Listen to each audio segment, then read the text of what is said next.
পচা খাবার কারা কারা খান? তিন ধরনের খাবার হচ্ছে পচা খাবার। যত রকমের প্যাকেটজাত খাবার আছে, প্যাকেটজাত। দুই নম্বরে যত রকমের প্রসেসড খাবার আছে, আর তিন নম্বরে সবচেয়ে পছন্দের ফাস্ট ফুড। এই তিনটার ডেফিনেশন হচ্ছে পচা খাবার। যে ভাই এটা কি কারণে পচা খাবার? পচা খাবারের দুইটা বৈশিষ্ট্য আছে, কি সেটা বলি। এক নাম্বার হচ্ছে এর মধ্যে ফাইবার একদমই নাই, ফাইবার একদম নাই। আর দুই নাম্বার হচ্ছে এই খাবারটা খাওয়ার পরে দ্রুত রক্তের মধ্যে গ্লুকোজ বেড়ে যায়। রক্তে যখন গ্লুকোজ বেড়ে যায় না, তখন ইনসুলিনের হচ্ছে ঝড় লেগে যায়।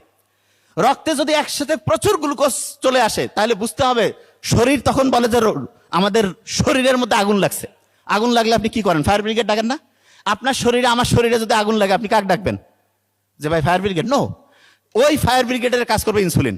এবং যখনই আপনি বেশি পরিমাণ রক্তের মধ্যে গ্লুকোজ আসলো, ইনসুলিনের ঝড় শুরু হয়ে গেল।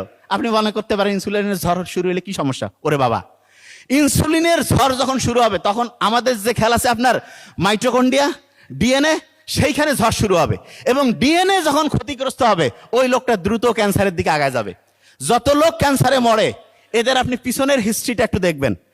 প্যাকেটজাত খাবার, প্রসেসড খাবার, ফাইবার কম এই জাতীয় খাবার, ফাস্ট ফুড, এইরকম ফালতু খাবার সবচেয়ে বেশি পরিমাণ খায়। মেয়েরা বোধহয় বেশি খায় একটু, না? এবং মেয়েরা মনে করতেছে আমরা তো তাও বেশি দিন বাঁচতেছি। শুনেন,